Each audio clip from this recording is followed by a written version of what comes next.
His stepmother's scream split the air, the leather whip lashing across his back with a crack that seemed to tear the world in two. If your mother hadn't died, I'd have never been stuck with you. At just 5, Ray learned silence could be deadlier than a scream. But in that darkness, a horse no one wanted, a relic with tired eyes and bones that creaked, would become his last hope. Because sometimes it's the frailest creatures that hold the power to change everything forever. Like, share and subscribe to catch every chapter of Ray's fight for freedom, and don't forget to drop a comment below to let me know your thoughts. That afternoon in the barn, while the old mare stomped her hooves restlessly against the dirt, a shadowy figure, a horse, dark-eyed and calm, watched from the open gate, eyes that had seen too many battles and were ready to see more. The dry, dusty wind of the hills whistled low that morning, slicing through the air like a blade. In the corral, the ground was hard and cracked like the boy's lips as he dragged the water bucket along. He was just 5, but his steps were those of someone older, someone who had learned to tread lightly and breathe only when no one was watching. The bucket was nearly empty by the time he reached the trough. There, an old horse named Dusty watched him with a cloudy gaze, her coat marked with patches of white and gray. She never whinnied, never kicked, only stood still, observing. "Easy, girl," Ray whispered, his small hand brushing over her bony shoulder. "If you stay quiet, I will too." A scream split the air like lightning. "Always late, aren't you, boy?" Laura's voice cut through the morning calm. She stood in the barn doorway, a polished riding crop in her hand. Her linen dress was clean and pressed, a bright flower tucked behind her ear, and from a distance she might have seemed like a decent woman.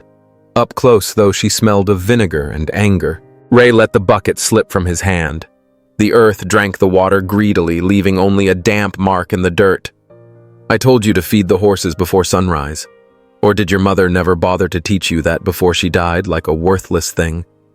The boy didn't answer. He hung his head.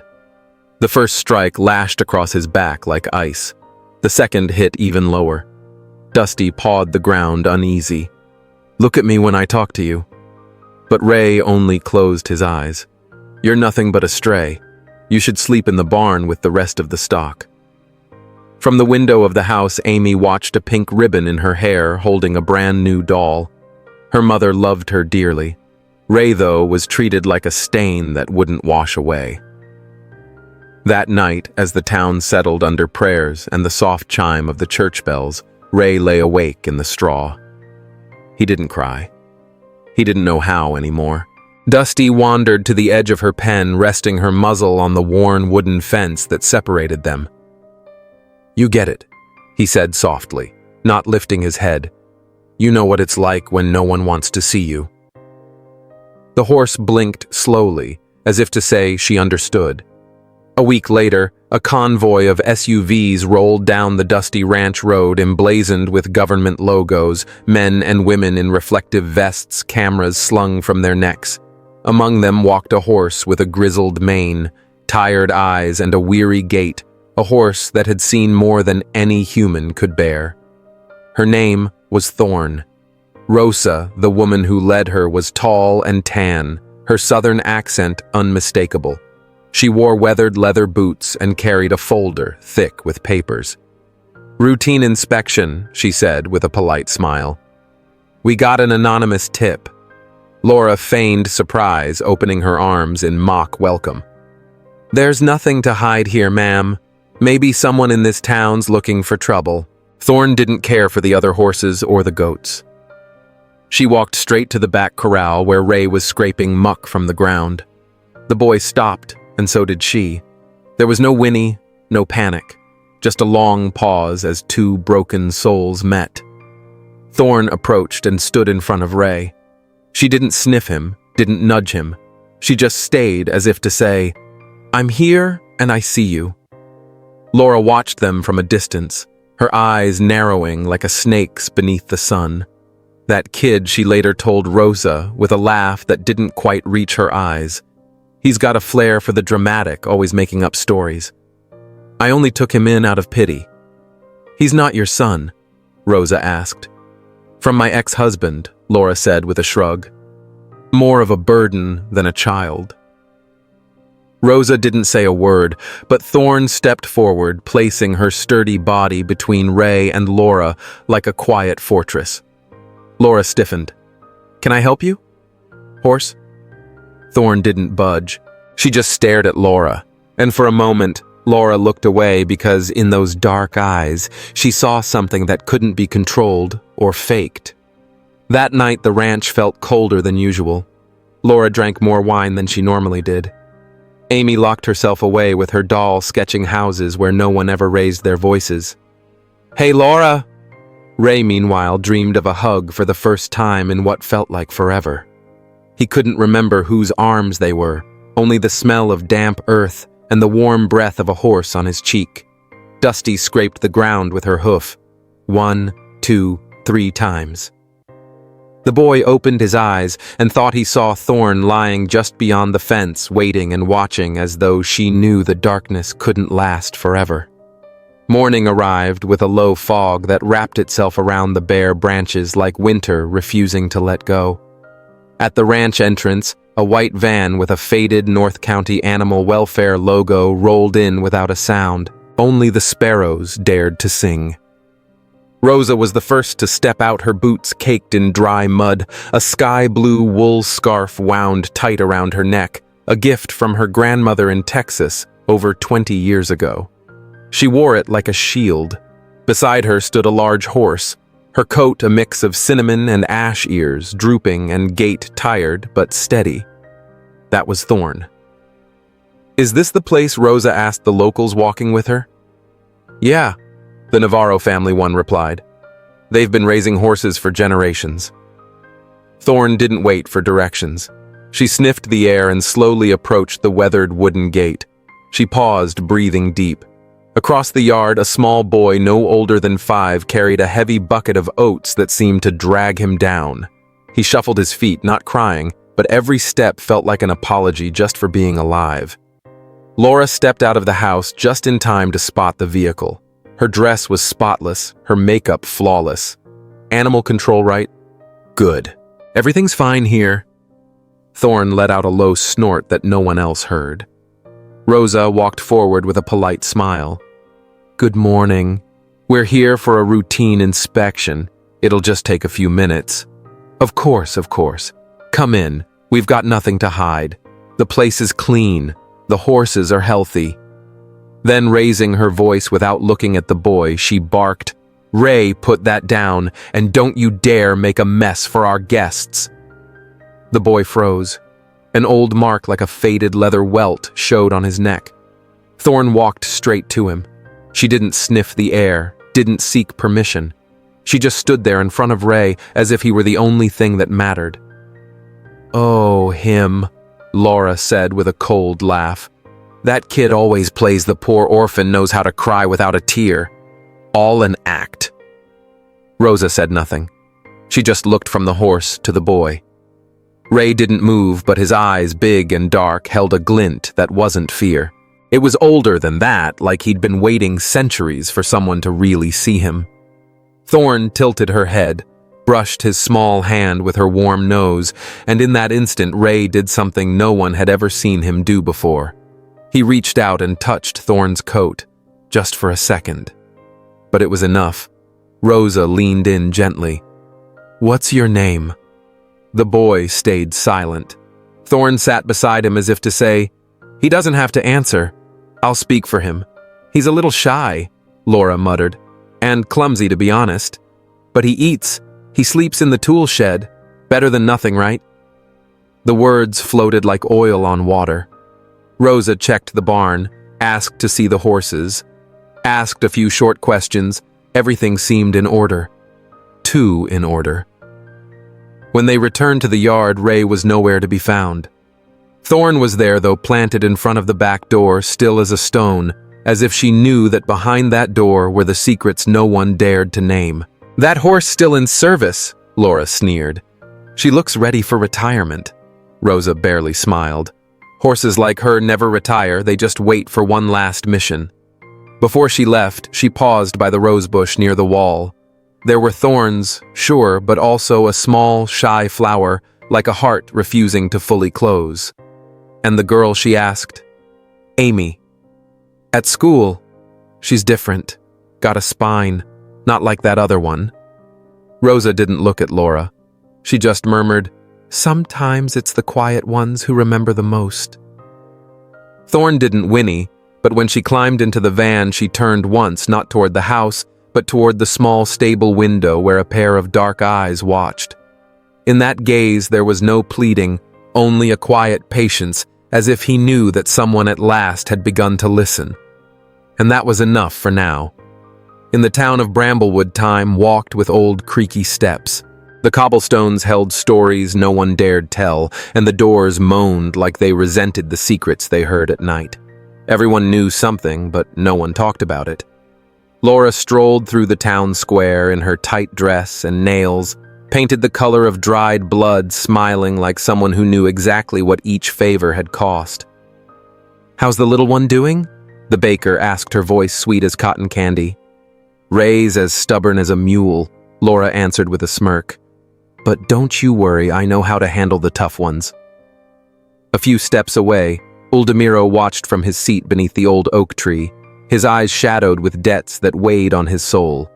He owed Laura his brother's land. He owed her his silence, too.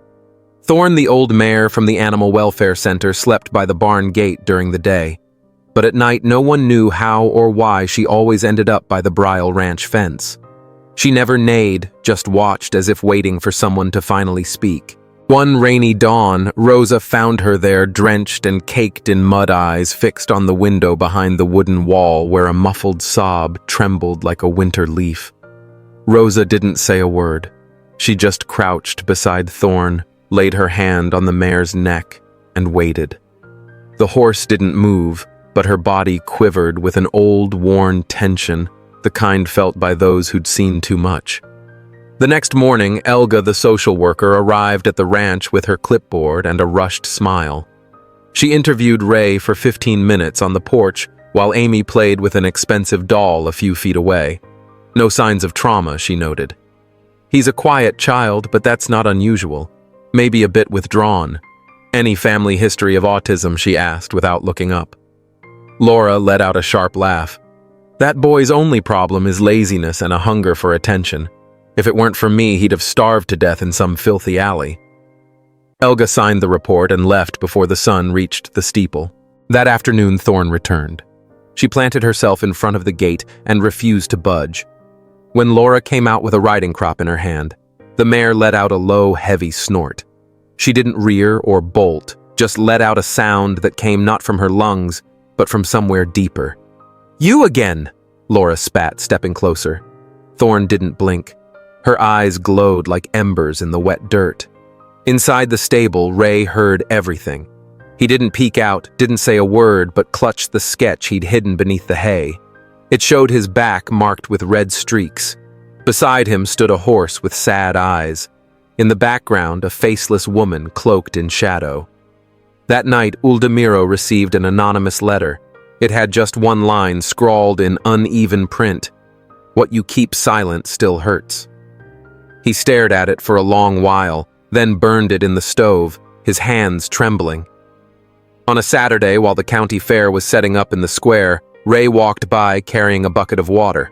Amy followed behind, cotton candy in hand, singing without sparing him a glance. "Know what Mom told me? That you're not even really mine, that you came with fleas." Ray didn't answer. He walked on faster. Amy giggled. "Why don't you talk? You swallow your tongue like the mules behind the fence." Thorn pricked her ears.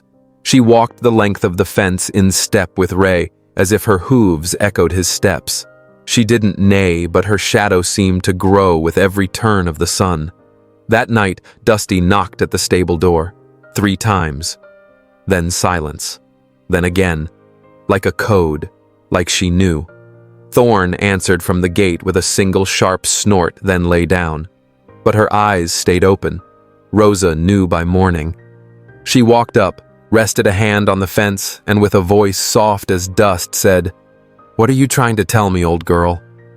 A day later, someone opened the ranch gate, though no one knew how. At sunrise, Thorn was inside lying beside Ray, who slept in the hay with only an old sack to keep him warm. The mare had one hoof draped across the boy's chest, like she was making sure he was still breathing. Zara found them and exploded. "You filthy horse! Get off my property!" And Ray woke. He didn't cry. He didn't move. He just laid his hand on Thorn's head, gently, like a blessing. "She's not leaving," he said quietly, for the first time. The words cut the air like a blade. Laura froze, not at his voice, but at the way he looked at her. There was no fear in those eyes, only a sadness too old to fit in a child's body. Something broke that day, not in Laura, but in the town itself. Because at noon, Mation, the gruff neighbor, went to the community center. He stood in front of Rosa and said, "I don't trust people, but I trust horses. And that horse is telling the truth." And for the first time, someone listened. Dusty knocked on the stable door with her hoof. 1, 2, 3 times. It wasn't loud, but it was steady, like someone knocking on the wood of the past. It was late. The sky had that faded blue that in small towns signals the cold. Fog settled slow over the hills, covering fences, feed bins, and silences. And Ray didn't cry. He just breathed, like every breath hurt. The blow to his neck had left him dazed. His lips were split, and a purple bruise was blooming behind his ear. Amy, in her pink dress and lace bow, had accused him of breaking the broom. "Look what that savage did," she had hissed. "You're always making things up, Amy." "Are you calling me a liar?" Amy snapped back. Laura didn't need to hear more. The whip lashed down without pause, and when it was over, she smiled that crooked smile. If words don't teach you, maybe scars will. Thorn saw it all from the shadow of the barn. First came a low snort, then a sudden jolt against the gate. Then, like a thunderbolt without thunder, she raced the fence line, cut through the mud, and charged the bench where Laura had left the whip. With strong jaws, she grabbed it, tore it apart, shredded it into strips. The pieces of leather flew like blackbirds. Laura stepped back. "That horse is insane." But Thorn didn't even look at her. Her gaze was fixed on Ray with those storm gray eyes that didn't ask questions, only understood. With that big, worn-out body that still knew how to protect. With that kind of silence that sometimes speaks louder than any scream. Ray lifted his head from the ground, and for the first time in days, his lips moved. Just one word, barely a whisper. "Thanks." That night, Dr. Eriks came to the barn. Not for Ray. He'd come to check on a pregnant mare, but he saw the boy too. Kid. He saw the wound. He saw the old horse lying by the door like a sentinel from another time. He didn't say a word, didn't take any photos, didn't call anyone. Just stood there staring, and in his eyes was something more than doubt. There was memory. Before he left, he knelt by Dusty. He stroked her neck with a kind of reverence and whispered, "Some of us were kids once too, without a shield." Dusty met his gaze and stamped the ground once more. The next day, Amy roamed the yard with her brand new doll. She sang a tuneless little song like someone whose world was untouched by another's pain. Ray was sweeping dry leaves by the chicken coop. He wore an old bandana around his neck. He moved slowly, but his hands didn't tremble, not since Thorn started sleeping by his side. Suddenly, Dusty struck the gate again. Amy scowled. That dumb horse again. And Ray, broom in hand, walked to the corral. He rested his forehead against the horses. Nobody spoke, but the air shifted as if something unseen breathed with them. "She knows," the boy whispered. "She sees what you all refuse to see." Laura watched them from the kitchen. She swallowed hard, but she didn't look away. She came closer, slow, steady, with sweet venom on her tongue. "Look at you talking to an animal. You should be grateful you've got a roof." Thorn stood. She didn't growl. She didn't neigh. She just positioned herself between Laura and the boy, a wall of gray hair and quiet dignity. "This horse doesn't know her place," Laura spat. "No," Ray said, eyes steady. "She knows mine." As dusk fell, Rosa returned with a notebook in her hand. She hadn't come as an inspector, just as someone who hadn't slept since seeing those eyes. Dusty recognized her. Thorn flicked her tail. Ray didn't run to her. He just waited silent, like someone who'd learned not to expect too much. Rosa sat down on a stone, took out a pencil. "Want to draw something, Ray?" He shook his head. "Not anymore. They just laugh." Rosa put the pencil away. "What if I draw and you tell me if I get it right?" Ray hesitated, then nodded. She sketched clumsy lines. A horse, a child, a dog. Ray laughed just a little. "That doesn't look like Dusty at all. Can you show me what she really looks like?" He took the pencil, and in 10 minutes he'd drawn a picture. From behind, a child hugging a horse that looked back toward a closed door. And in the doorway, a woman's shadow with a broken whip at her feet. Rosa swallowed hard. Ray handed her back the pencil. Sometimes a drawing is braver than a voice. That night, Laura found the notebook in the hay. She read it, tore it up, burned it, but she didn't know Thorn had followed her every move. That Rosa had another copy. That Ray's silence wasn't fear anymore. It was a fire, learning to wait. Before falling asleep, Ray whispered to Dusty, "I heard you first when no one else would talk to me when I was just an invisible kid." Dusty snorted softly. Thorn lay down at the foot of his bed. Ray leaned down, stroking her rough white ear. "I don't know if anyone will ever believe me," he said. "But you know. You always knew." And for the first time since he came into the world, Ray slept without tucking his hands under his body, because he wasn't afraid of someone grabbing them, because someone, even just an old horse, had learned to see the signs that didn't need words.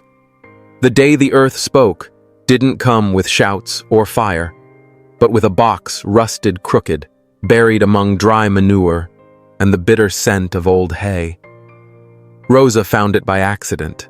She'd been looking for signs of rodents behind the barn when Thorn started pawing insistently at a hard patch of dirt. She didn't whinny, just dug with that quiet stubbornness that only comes from years, like an old man who's done arguing but won't forget. "What's here, old girl?" Rosa whispered as she bent down. The box was about the size of a lunchbox. When she opened it, a rush of dust and old memories burned her fingers. Inside were just 3 things. A folded page covered in a child's sketch, a shirt button stained with dried blood, and a black feather still smelling of the barn. The drawings were shaky, like they'd been done by a small, trembling hand. But the message was clear. A boy, standing with a black eye. A horse beside him, lips bared, and in the background, a woman with a whip. The woman's face was drawn, with anger lines etched like scars. In a corner there was a faint attempt to draw a mother, but it was blurred, crossed out with water or tears. Rosa folded the page with the care you'd give to a relic. Thorn watched her. She didn't flick her tail. She just waited. At the Children's Protection Center, the air smelled of chamomile tea and worn-out books. Jurgen, the psychologist, with a voice like an old guitar string, ran his finger over the sketches. "It's not fear this boy's holding on to," he said quietly. "It's disappointment." "How can you tell?" Rosa asked, glancing his way. Jurgen pointed to the bottom corner. Here he drew a woman. He wanted to see her. He needed her. But he crossed her out. He's not afraid of his mother. It hurts that he never found her. Rosa felt her chest tighten. "And the horse?" she asked, not even looking at Thorn, who slept near the window. "The horse is his protector," Jurgen replied. "The only figure that never changes in his drawings. It doesn't speak. It doesn't shout. It just stays. And for a kid like him, that's everything." That evening at the ranch house, Laura served dinner like she was tossing scraps to the chickens. Amy ate with clean hands while Ray clutched his spoon with fingers still marked by dirt. "Where were you today?" Laura demanded without raising her eyes. "Near the corral," Ray whispered, "and why's the hay bin busted?" "Wasn't me." Zara turned her voice smooth as honeyed poison. "You always have an excuse, don't you? No matter how small you are, you're still a burden." Ray dropped his gaze. From the stable, Dusty struck the door with her hoof. "That damned animal again," Laura growled. "I'm selling her." "No," the boy murmured. "She didn't do anything." Laura leaned in close enough that Ray could smell the cheap perfume and her bitter resentment. "You don't do anything either. Just like your mother." The slap was quick, nearly soundless. Outside, Thorne stood. Nobody had to tell her. Days later, Rosa came back to the ranch with a notebook. She sat down next to Ray in the corral while he brushed Dusty's neck. "Ray," she said softly, "we found your box. The one you buried." The boy went still. "Can I show it to you?" He nodded slowly. Rosa lifted the lid. Ray didn't touch anything.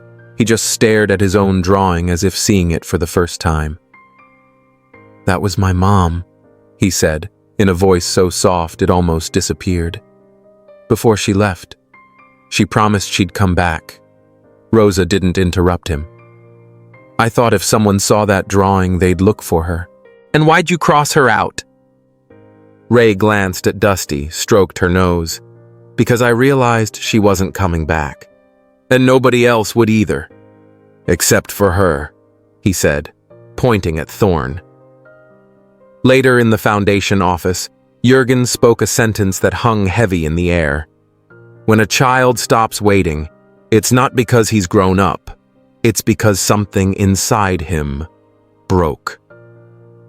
That same night, Thorne stood outside Ray's bedroom door and didn't move until sunrise. And when a week later, Ray finally drew something new, Rosa knew a bridge had started to form. It was a simple picture. Ray standing without bruises. Dusty behind him.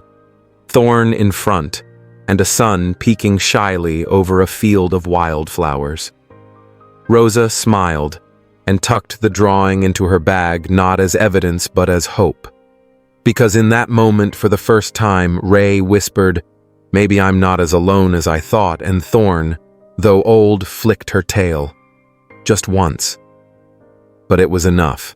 The mist drifted low that morning like the earth itself refused to give up its secrets. From the stable, Ray saw the outline of a pickup parked by the gate. Carmen, the ranch owner's wife, was talking to a man in a wide-brimmed hat and boots caked in dry mud. In his hands, he held a clipboard. In his eyes, nothing. Thorne, resting under the barn's shadow, raised her head instantly. She didn't whinny. She just watched like an old sentinel who knows something's about to break. "Who's that?" Ray asked quietly, brushing the coarse mane of Dusty, the old mare who listened without judgment. Amy appeared behind him, her crooked smile never reaching her eyes. "He's taking Dusty away," she whispered, like she was sharing a wicked secret. "Mama says she's no good anymore, just like you, just like that horse." And Laura's lips tightened.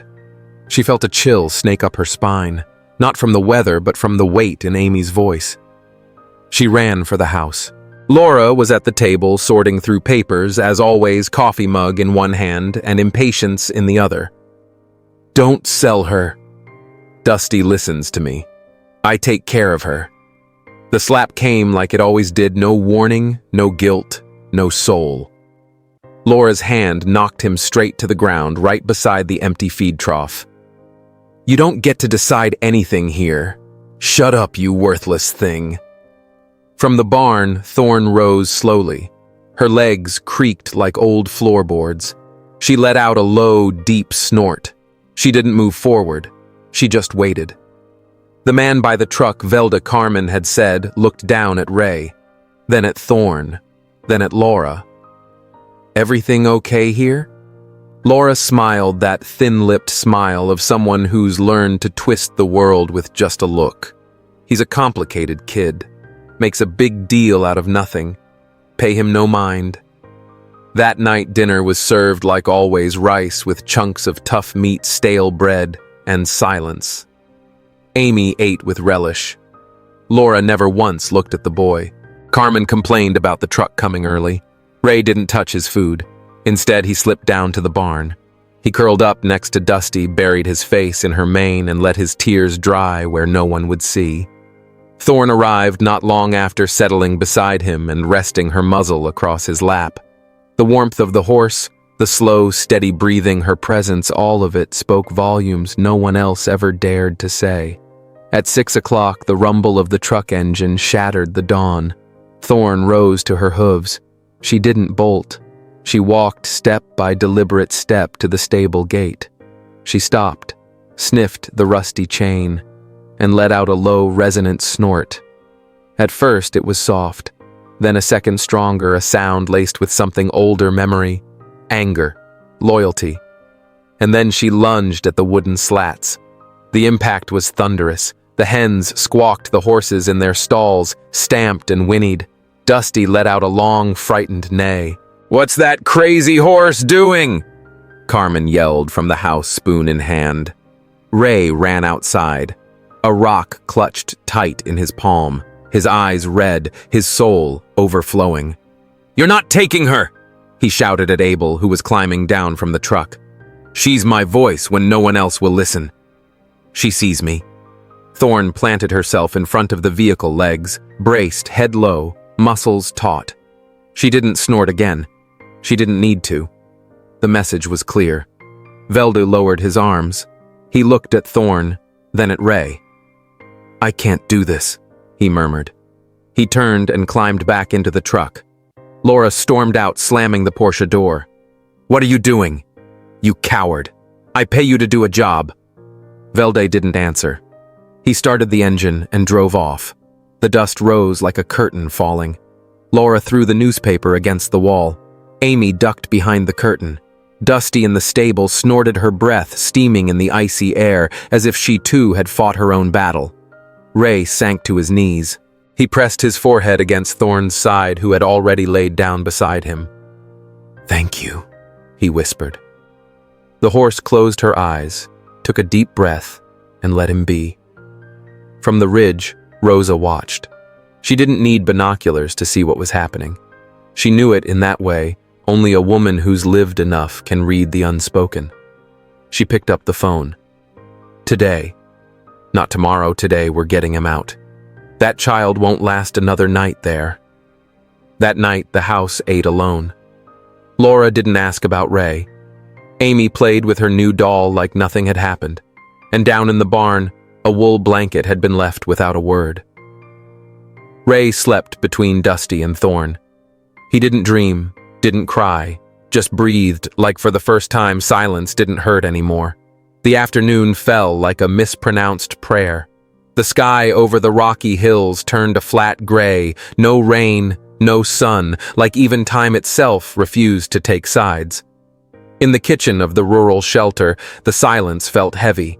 Rosa didn't blink as she stared at Ray's sketchbook, where he'd drawn once more his own small figure, hunched under the shadow of a woman with a whip. But this time, there was something new. Thorn standing in front of her, teeth bared. "She never leaves me alone," Ray said in a voice so soft it was almost lost. She always knows when it's going to hurt. Rosa felt something shift in her chest. It wasn't exactly pain, but like an old memory opening, maybe her own, like those ranch doors that creak before revealing a courtyard. No one stepped in for years. Before she could answer, someone knocked. Hard, steady, like they weren't afraid of anything. Mation, the solitary neighbor who talked to his hens and watered his garden at 3 a.m. Nobody took him seriously, but his eyes were clear, too clear for a man who spoke so little. He walked in without waiting, hat in hand, gaze locked on Thorn. "I don't trust people," he said flatly, "but I trust the eyes of that horse." Rosa frowned. "What do you mean?" Matian set his hat on the table. His fingers were thick, calloused from years of dirt and tools, but they trembled just a bit. "For 2 years, every Thursday at sundown, I heard the same sound. the leather cracking, the muffled scream, the snort always in the same order. Laura shrank back in her chair. Thorn, lying at Ray's feet, lifted her head and let out a low, weary sigh. "Why didn't you say anything sooner?" Rosa asked, her voice calm, but edged with anger. "Because no one listens to the crazy ones," he replied. "But now I see that drawing, and I see this horse." He paused. Then, with a heaviness that seemed to settle into his bones, he pulled from his pocket an old tape recorder, the kind with cassettes. He set it on the table. "One night I pressed record. I don't know why. That night I recorded it by accident. You can't see anything, but you can hear it." Rosa didn't touch it. She just nodded, her voice steady as a whisper. "Thank you for coming." As night fell, Laura burst into the shelter. Her wool coat draped around her shoulders, lips painted like it was Sunday. Her smile didn't reach her eyes. "I'm here for the boy." Thorn stood. Her legs weren't as strong as they used to be, but her stance didn't waver. She positioned herself between Ray and the woman like a fortress. Zara looked at her with disdain. That animal needs a bridle like everything else that doesn't know its place. Ray, standing behind Thorn, didn't speak, but his fingers reached for the horse's coarse mane and gripped it like someone holding on for dear life. "You really think you can stop me?" Laura sneered. "You think this ends here? A state employee who can barely hold on to her job?" The silence that followed felt like a stone dropped in water. Rosa didn't answer. It was Thorn who did. She let out a long, low, sorrowful whinny, ancient as if she cried not just for Ray, but for every child who never had a Thorn. Laura took a step back. "Stupid old horse," she muttered. "You're gonna die soon anyway, you know that." "Useless." Ray lifted his head. His eyes held that dull shine that belongs only to those who've stopped hoping for miracles. But his voice, though quiet, was steady. "I'd rather die with her than live with you." The words weren't angry, weren't melodramatic. They were a choice like the ones made at a window in the middle of the night when there's nothing left to cry. Laura froze. Then she turned and left. The slam of the door didn't sound like a threat, but like a release. Rosa made the calls she had to. Maytion's recording would be reviewed, but that would take time Ray didn't have. That dawn, they packed a few things in a backpack, his sketchbook, a blanket, an apple, and a necklace he'd made for Thorn out of string and a small stone, and slipped out the back door. No drama, no noise. Maytion waited with an old Ford, the seats covered in a faded Mexican textile his grandmother had given him to keep away bad luck. Thorn climbed in first, then Ray Rosa at the wheel. No one spoke. It wasn't until they crossed the bridge that marked the edge of town that Ray whispered, "Where are we going?" "To a place where the grass grows over the wounds," Rosa answered. "Does that place really exist?" "We're going to find out." Thorn laid her head in Ray's lap. Her eyes closed, but one ear still alert. And in that tiny, almost invisible gesture, the healing began. The air in Oak Ridge smelled of old hay, worn leather, and reheated coffee. The mountains wrapped around the equine therapy center like a grandmother holding her sleeping grandchild. There, among hand-painted barns and crooked fences, pain moved at a different pace. It wasn't denied or shouted at. It just breathed slow and steady. Ray arrived with his shoulders slumped, hands stuffed into the oversized pockets of a borrowed Carhartt jacket. He walked like he was afraid the ground might scold him for existing. Thorn walked right beside him. Old tired, but her ears were alert. Almira, the woman who ran the place, didn't ask questions. She looked at him once like someone recognizing a note already played in a broken song. "You don't have to talk here unless you want to," she said, handing him a carrot and nodding toward the barns. Ray didn't answer. He just walked in silence. Thorn followed him. Dusty neighed softly the moment she saw him. That old mare with cloudy but kind eyes came up to him like she'd been waiting all along. Ray reached out his hand, and the warm muzzle brushed his knuckles with a gentleness no one had taught him. It was the first time anyone or anything had touched him without hurting him in weeks. That night, the boy, the horse, and the mare slept together. The straw was rough, the cold real. But Ray didn't wake with that startle that used to rip through his chest. Thorn lay beside him, watchful as though the duty to protect still lived between her ribs. The days drifted by unhurried. Almira demanded nothing, only offered fresh-baked bread water with lemon and mint, a blanket hand-woven with threads from her mother's ranch in New Mexico. She gave it to me back home, she told him one night. When you care for horses, you learn to tend wounds you can't see. Ray didn't answer, but at night he began to cover Thorn with that blanket. One afternoon, after helping brush Dusty, Ray stayed in the barn by himself. No one saw him pull a piece of paper and some worn-down pencils from his pocket. He drew not people, not houses, but scars, twisted lines, circles inside circles, spirals with no way out. When Almira found the drawing, she didn't touch it. She just looked, then left a new red pencil on the table. The next day, Ray drew again, this time a hand outstretched. No one could tell if it was to strike or to save. A week later, Jurgen arrived, a quiet psychologist beard, unkempt, soft southern drawl. He didn't ask about the drawings. He just sat across the corral and watched as Ray fed Dusty. They say a horse reflects what you feel inside, he said, like tossing a stone into a pond and not waiting for the ripples. Ray looked up. What if all that's inside is noise? Jurgen met his gaze without surprise. Then the horse will get nervous too. But if you wait, breathe, maybe the noise will settle. That day Ray didn't say much, but that night he whispered to Thorn, "Sometimes I think you breathed for me when I couldn't." Thorn didn't whinny. She just flicked her ear. On a foggy morning, Ray came to Almira with an old notebook in his hands. "Can I keep this here?" She took it without opening it and placed it on a shelf beside the horse medicine. "Nothing gets lost here, kiddo. Things just wait until you're ready." Ray dropped his gaze, but before he left, he murmured, "Laura always said if I told anyone, they'd lock me up for lying."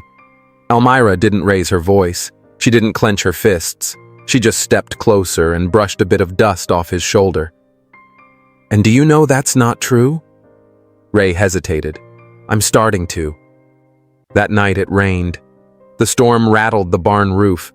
Dusty grew restless. Ray woke with wide eyes. For a moment it was all back, the smell of leather, the scream, the snap of the whip. Thorn rose first. She walked to the boy, rested her head on his chest. She didn't do anything more. She didn't have to. Ray hugged her and whispered, "I was afraid no one would ever believe me, but you did." The next morning Ray drew again. Not scars, not hands. He drew an open field, tall grass waving, and in the middle a boy walking alone but with a horse at his side. "Do you know what you drew?" Jurgen asked. Ray thought for a moment. Then he nodded. "A place where it doesn't hurt to be me." That afternoon Rosa came to visit. She brought papers, reports, new news about the legal case. "We don't have a court date yet," she said, "but Laura is under investigation." Ray didn't ask. He just stroked Dusty's neck. But later, while Rosa talked to Almira in the kitchen, Ray leaned close to Thorn and said, "I don't ever want to go back, but if there's a kid still there like I was, I want them to know they can get out." Thorn looked at him with those tired, battle-worn eyes of an old horse and flicked her tail. As the sun dipped below the horizon, Almira lit a candle beneath a painting of Our Lady of Guadalupe that hung in the stable. It was a ritual she'd inherited from her Mexican grandmother, a way of lighting the way for the living, not just the dead. Ray approached her. "Is it okay to pray?" If you don't know how Almira smiled at him with that gentle strength that felt like rich earth. "Of course, sweetheart. Sometimes just breathing is a prayer." Ray closed his eyes, and for the first time, he didn't ask for someone to come save him. He only asked to stay where the grass grew over old wounds, where horses didn't run from him, where an old mare listened without judgment. That night, as the wind played with the curtains, Almira watched him sleeping, his arms wrapped around Thorn, and thought, "This child is not a survivor. He's a seed, and he's starting to grow." It was a mild October afternoon, the sky carrying that golden tint that only comes when summer has finally given up. At the rehabilitation center, leaves drifted down as if trying to cover every old hurt. Ray played quietly with Dusty. He'd learned to brush her with hands that were firm, yet gentle, whispering words that weren't commands but trust. Thorn, as old as the hills that held the center, slept under the largest oak one ear, tuned her spirit wide awake. And then it happened. A sharp cry sliced the air. A little girl no more than 6 ran down the trail that curved around the pond. Her feet slipped in the mud, and her small body splashed into the water. Leah Almira screamed just a few steps away, but Thorn was already on her feet. Her body moved before her mind could catch up. She leaped, covering the ground between land and water like a promise made long ago. And when the child hit the surface, Thorn was there, gripping her by the collar, swimming her back to shore, as if her bones didn't ache, as if she were 5 instead of 14. Leah coughed, sobbed, but she was alive. The silence that followed was filled with applause, sighs, tears. Ray didn't say a word. He just went to Thorn, looked at her long and hard, and placed both hands on her neck. "Thank you," he said with the voice of someone who now knew what it meant to be saved. 2 days later, the story was on every local news outlet. Horse saves girl from drowning. Thorn, the 4-legged hero. A reporter, Aleska Ferrer, arrived at the center with an old recorder and a leather-bound notebook. There was something in her eyes, a blend of doubt, grit, and tenderness that didn't go unnoticed. Almira wasn't one for many words, but she agreed to talk. Aleska listened to everything, took notes, and instead of leaving, asked to stay a few days. "I want to understand why this place smells of heartbreak and of hope." No one answered, but no one stopped her either. One night, while sorting through old files, Aleska found something she hadn't expected. A closed case file. Name of minor Ray Garmendia. Notes. No sufficient evidence found for intervention. Signed by Elga Roales. The same last name as the inspector who'd overseen Laura's case, the one who, according to testimony, had spent only 15 minutes in 2013 in the old barn where Ray lived. The next morning, Aleska asked to speak with Ray. The boy watched her from a distance, arms wrapped around Thorn. He didn't look like he wanted to talk. "I don't want you to ask me the same questions they all asked," he said at last. Aleska nodded. "Can I ask you something different?" Silence. What does Thorn know that the adults didn't want to know? Ray looked down. She didn't need proof. She believed me with her whole body. That same afternoon, Eska published a longer article. It didn't just talk about the rescue, it talked about institutional silence, legal neglect, a system that counts screams but doesn't see eyes. And it named names. Elga Roales, Uldemiro Laurate, Mayor of Orlena, Laura Rivas. The calls started coming before nightfall. Almira turned off her phone. Rosa from the main office asked everyone to stay calm. Mation, the neighbor who always watched, left a note on the gate. "I told you that horse whinnied for a reason." A few days later, Elga was suspended indefinitely. Uldemiro, under pressure from the town council, resigned for personal reasons. No one said much. But something shifted. People in town started coming to the center. Some brought books, others donations, most with eyes lowered in shame. We didn't know. We didn't want to see. Almira answered with one sentence. Silence leaves its own scars. One November afternoon, as the wind played with the stable curtains, Aleska sat down beside Ray, who was drawing on a crumpled piece of paper. "What are you making?" "Something I dreamed." He showed her the picture. It was Thorn standing in front of a crumbling house and behind her children with wings. "What does it mean?" Aleska asked.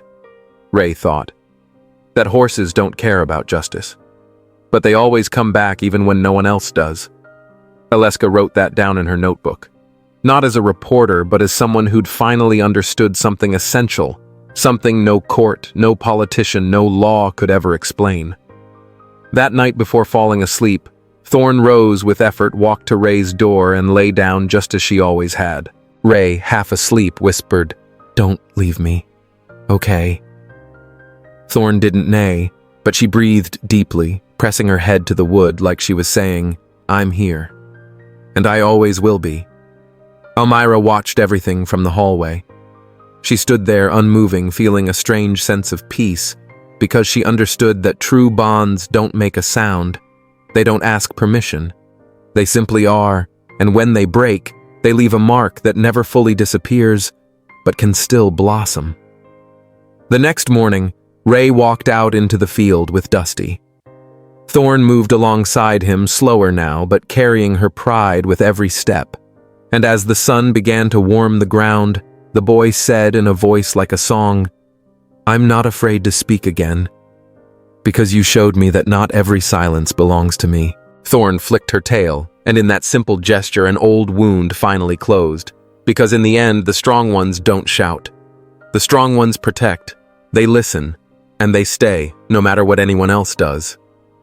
The courtroom in Samora smelled of old oak and winter. The high stone walls didn't let in a single sound from the outside world.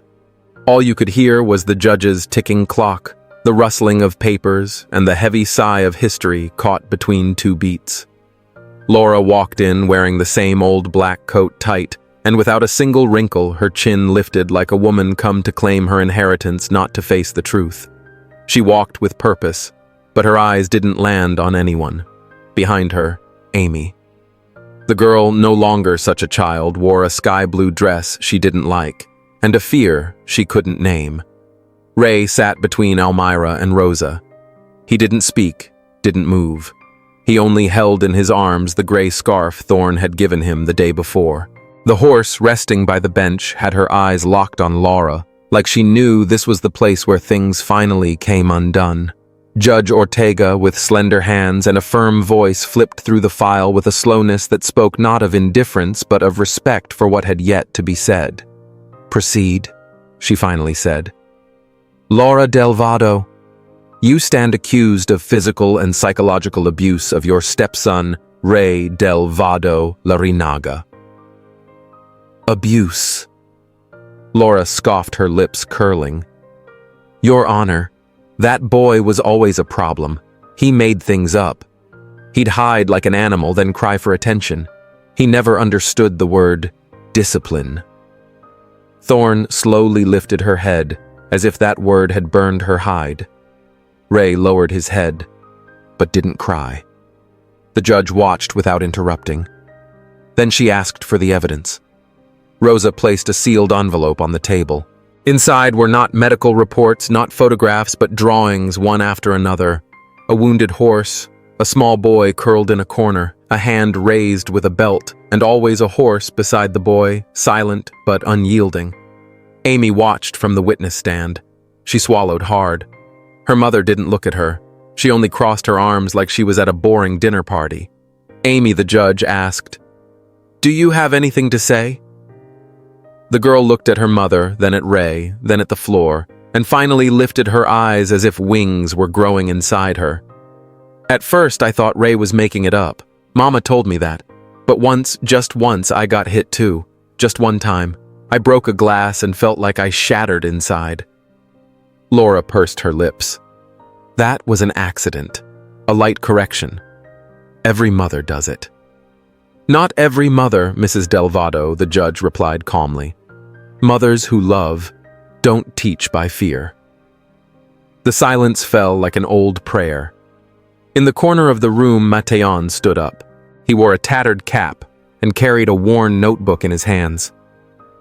"I ain't got no fancy education," he said, "but I've got ears, and for 2 years every night I heard it, the leather striking flesh and a small broken cry like a wounded colt." "And you did nothing," Laura shouted. Mateon didn't flinch. "Because I was a coward." but I'm here now to say what I should have said long ago." The judge nodded, made a note. The prosecutor had no more questions. At that moment, Thorne rose and walked slowly to the center of the room. She didn't neigh. She didn't perform any tricks.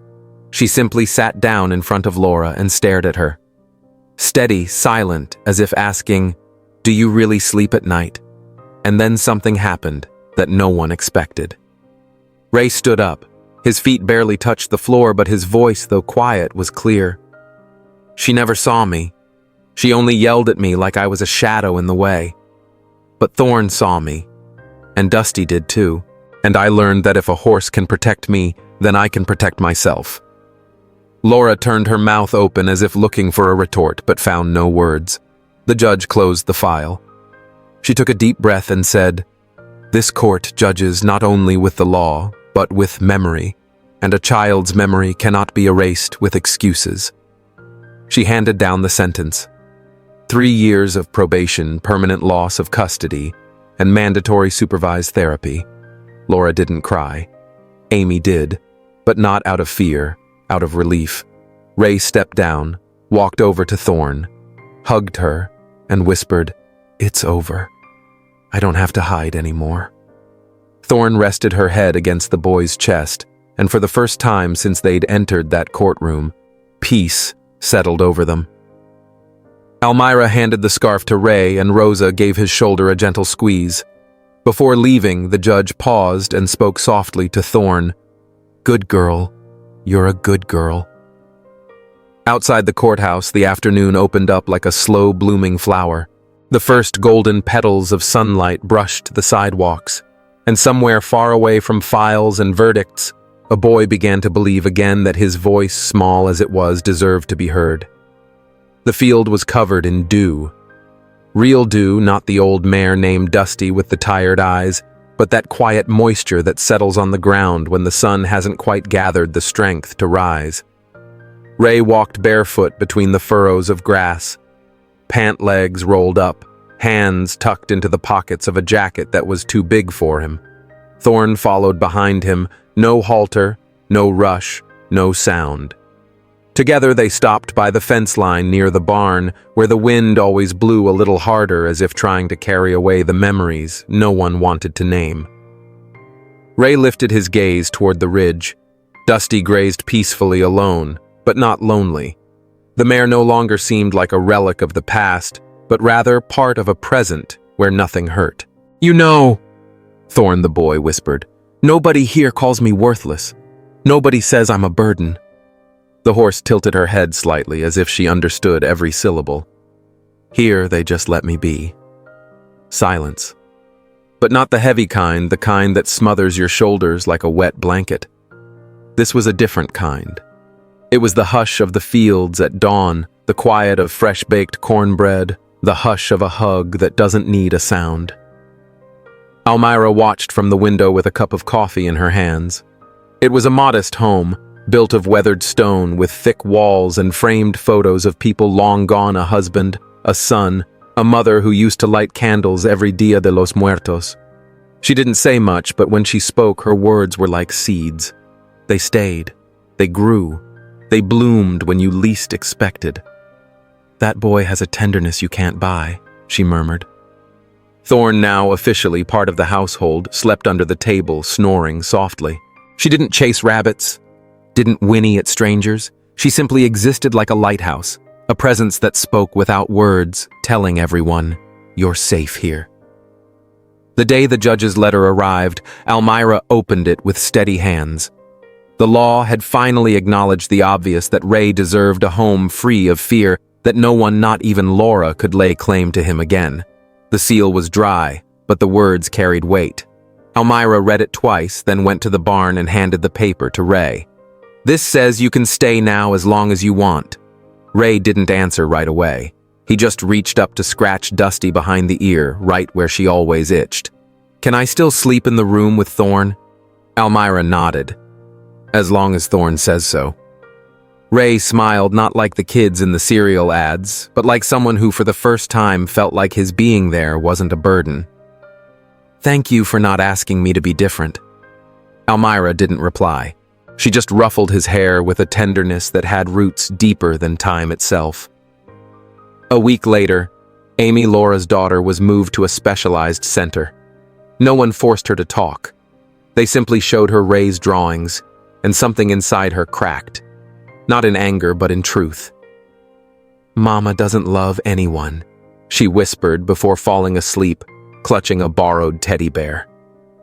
That evening, as Thorn lay in the sun like a warm, living stone, Ray came over. He carried a new drawing, not of beatings, not of screaming. A picture of a boy walking through a field with a horse, both looking toward a horizon filled with wildflowers. He knelt by Thorn and placed the drawing between her hooves. "I don't have a mom like other kids do, but I have you, and that's enough." Thorn didn't swish her tail or show any sign of excitement, but the slow lift of her head and the slow blink of her eyes were enough. Ray rested his forehead against her side, and for a moment, everything felt okay. Almira watched from the kitchen. She didn't cry, but she pressed a hand to her chest where the ache sometimes lived. That day, it didn't hurt. It just beat differently. She lit a candle next to the picture of her son. "Thank you," she whispered, "for bringing me this child when I'd stopped hoping. And if you, dear reader, have come this far, if you've ever felt there was no room left for tenderness, if you thought kids like Ray were too far gone, or that old horses like Thorn had no more fights left in them, let me tell you, love doesn't ask for permission. It doesn't need papers or shared last names or perfect stories. All it needs is space-time and a second look. At Almira's home, there's a wooden bench by the field now. Ray sits there every afternoon with Thorn dozing at his feet and Dusty grazing nearby. Sometimes he sketches, sometimes he just watches the clouds. One afternoon he told Almira, "When I grow up, I want to have a home with lots of old horses so no one has to die feeling alone." She didn't say a word. She just brought him another slice of cornbread and wrapped an arm around his shoulders. And Thorn, her muzzle now completely white, watched them in silence. There was no need for a nay. She had already said everything she needed to say. The room smelled of cinnamon damp wood and memories from another time. In one corner, Mrs. Yalda, 74, wrapped her shoulders in a hand-stitched shawl, a gift from her mother. The newspaper lay open on her lap. On the front page, a photo. Beyond the silence. The story of Ray and Thorn. Yalda didn't cry, but her lips trembled slightly like someone holding back a confession too long. "That boy," she murmured, running her fingers over the edge of the paper fingers that already knew what regret felt like. "I didn't know him, but I knew one just like him." She closed her eyes. She saw another house, another table, a girl who wasn't hers, pale tight braids, dark circles beneath her eyes, and a voice that always trembled. She was the daughter from my husband's first marriage. Quiet, fragile. I had my own son. I gave him more. I yelled more. But her, I barely saw her. She touched the edge of her shawl, as if even the touch burned. "No one forced me," she whispered. But I chose not to see her because seeing her meant remembering what I'd been once too. She took a sheet of paper and with a trembling hand wrote, "To you, the girl still hurting inside me. I'm sorry. I didn't know how to love. I didn't know how to listen." Then she stepped to the window. Outside, a girl was walking an old horse with a white muzzle. The horse moved slowly, but its eyes still saw. Yalda smiled for the first time in weeks, her voice barely more than a breath. "Thank you, Thorn, for whinnying where I stayed silent. I wish someone like you had been there." Then she sat down, to finally write her own story, not to make excuses. She sat down, to finally write her own story, not to justify but to heal, so that someday another woman might read it, and dare to speak too.